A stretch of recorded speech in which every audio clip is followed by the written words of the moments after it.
بتوع فرنش في كل مكان، ابطال الثانويه العامه دفعه 2024. مع حضراتكم بتاع فرنش سيف الدين.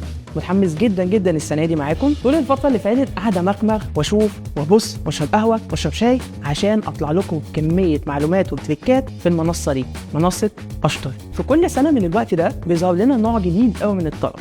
النوع ده هو على الله حكايته، ما بدأش اي حاجه وعاوز اللي يساعده واللي يلمنه المنهج. في الوقت ده كنت لازم اتدخل مع منصه اشطر. خطتنا السنه دي هتكون هنشرح اولى وثانيه وثالثه ثانوي.